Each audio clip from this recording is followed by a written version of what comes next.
What's good, boy dudes and boy dudettes? And it is number 8 of the Naruto movie series and the 5th in the Shippuden movie series, and that is Blood Prison.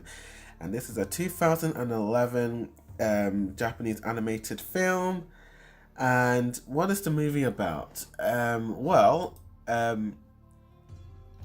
is convicted of a serious crime he didn't commit and is sent to the inescapable prison, Hakazuki Castle.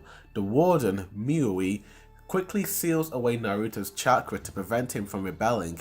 Refusing to give up, Naruto plans to escape while also befriending his fellow inmates Rietsuto and Mauru, but he can't help but wonder what their ulterior motives are and what the conspiracy behind the warden of the prison guy is and what he's after.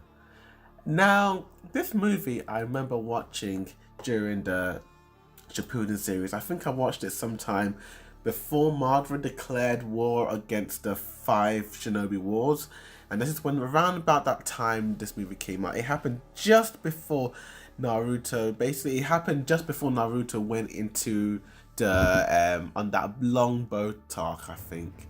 But at the same time, this movie is kind of confusing in terms of like where it's canonically set, but we'll get to that later. And this film was written by Akira Higashiyama. Gosh, that's a mouthful to say. I'm sorry I couldn't say your name properly. And I'm guessing it was directed by the same guy who directed all the Naruto films, all gal. Masahiro Murata, that's the person who directed it. And this film, when I first watched it, I was blown away by it. But rewatching it, I'm still pretty blown away by it. And let's talk about the good stuff about this film. And the good of this film is just the upgrade in animation quality. My gosh, the animation has just improved to a whole new level. We get some great fluid looking animation in certain scenes, and it is just amazing to look at. I just absolutely love certain like character interactions and character like team up fights. There's like certain like, tag teams, that we never got to see in previous Naruto films that are done in this film. And we get to see a lot of these characters fighting against one another. And particularly like the Konoha 11 group they kind of make a brief appearance in this film, and they do their thing in the battles, and it looks pretty sick and amazing. And honestly, the battle and action scenes are just amazing. Naruto versus the villain in the final arc is the best fighting boss battle I have seen in any Naruto film. It looks superb. I just couldn't get over how amazing that fight looked. And the villain, oh my gosh, I'm not gonna lie, but the villain is pretty interesting. The villain does change throughout the movie, and without spoiling, the villain isn't who you think it is.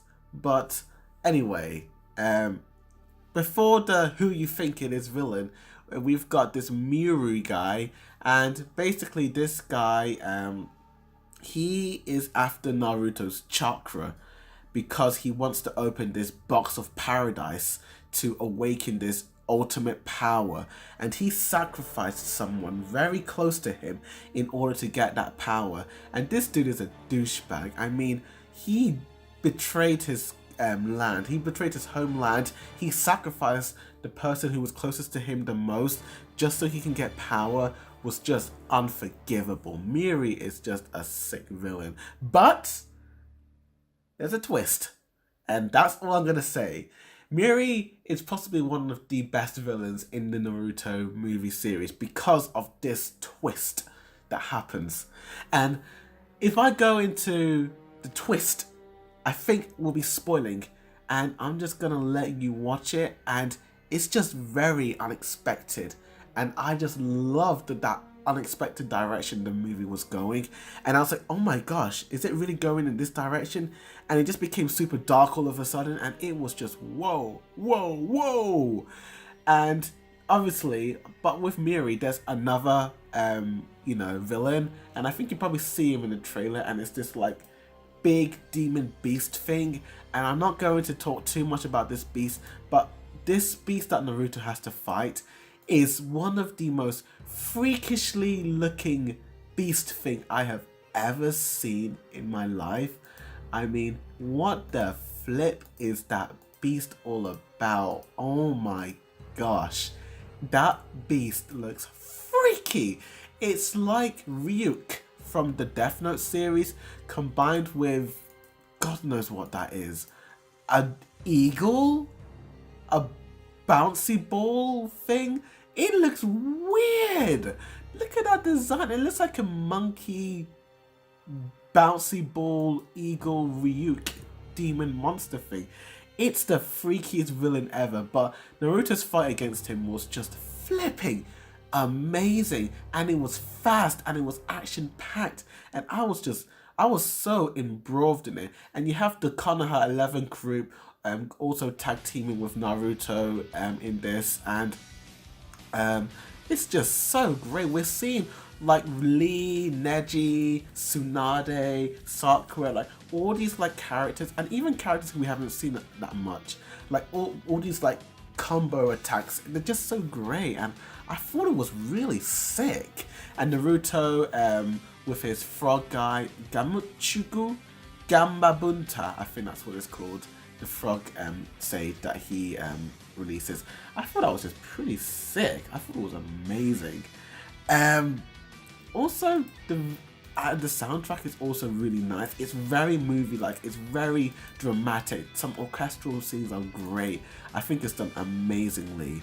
And I'm talking way too much about the final fight. And obviously, the first half of the film when Naruto was sent into prison, this is so interesting. This is like the first time we've ever seen Naruto in this type of environment before. And I loved it. I liked seeing how they put this character, who we all loved and knew for many years, into this very terrifying place. Like, this prison. You're like, Naruto in a prison? That does not add up. And it's like, oh, I actually liked how they did the scenes and all that, and just kind of like the stuff that happens in prisons, like the abuse that happens. It's not nice to see it happening, and to Naruto it's kind of sad. But Naruto knows how to stay calm. He knows that he's innocent and he needs to know what he has to do to try and get out. And he does, along the way in the prison, he does meet two people. And those two people are Rizuku and Maori, who both have interest. Well, the girl, sorry, it's a girl. I don't want to, it's not a spoiler, it's a girl. You know it's a girl. But they make it out saying that it's a guy at first, but it's a girl, come on. So the girl character, the one with white hair, she has an interesting backstory, and she has very close ties with the villain in ways that you would not expect. And what they do with this character is very unexpected. This film is just unexpected throughout. I mean, it's just fast-paced and amazing. I will say, in terms of mixed aspects of the film, maybe the pacing does kind of slow down in the film. Like, somewhere halfway in the prison scene, it does kind of get a bit dull and boring, but then that final fight is just, oh man, that is so great. And the cinematography looks so great, and the music is just bam bam bam bam bam bam. And I just love the whole scenery of the prison. The prison looks, it's definitely the most terrifying location I've ever seen in any Naruto film. The prison is just this really strangely shaped castle.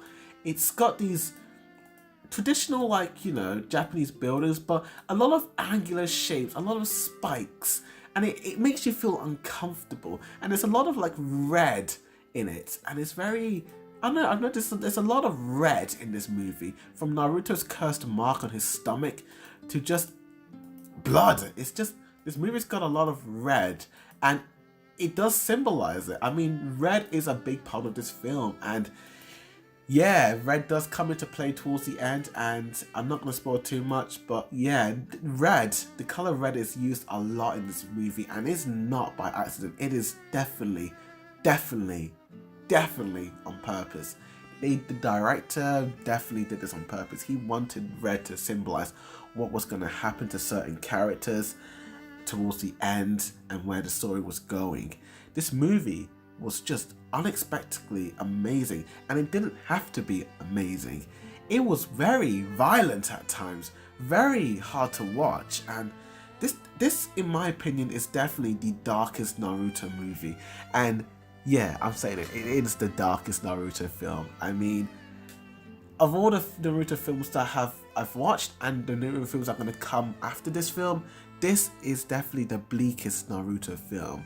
In terms of the visual look, in terms of the themes, in terms of what happens to certain characters, their backstory, Naruto's interactions with them, it's just very gruesome at times, and it's sometimes I feel like I'm watching a horror film. Like, I feel like Shawshank Redemption and a little bit of like, a bit of Death Note in there. It's very, very dark for a Naruto film, and I love it because of that. And for that, I'm going to give this film a 9 out of 10, and I'm going to give it an A. I could have given it an A+, I could have, but I'm giving it an A. And because I'm not giving that A, maybe because there are some aspects of the plot I am not too fond of. And this is where we get to my mixed review of the film. To negatives, I would say. The only thing I don't like about this film is where it's set in the Naruto canon. Now, it's nitpicking, and I didn't give an A-star because I don't know, maybe because there are other films that are a little better than this, and I think the pacing is just a bit slow in the middle. Just, if they just sped it up a little bit, maybe I would have, accepted it and acknowledged it a little bit. But that's just me, to be honest with you. Yeah, the Naruto movie is meant to be set sometime in the Ninja War, but for some reason, certain aspects of the film don't add up. And I know these movies are not meant to be set in the Naruto canon, they're all filler, but at least the previous movies kind of tied in the kind of arc it was set in.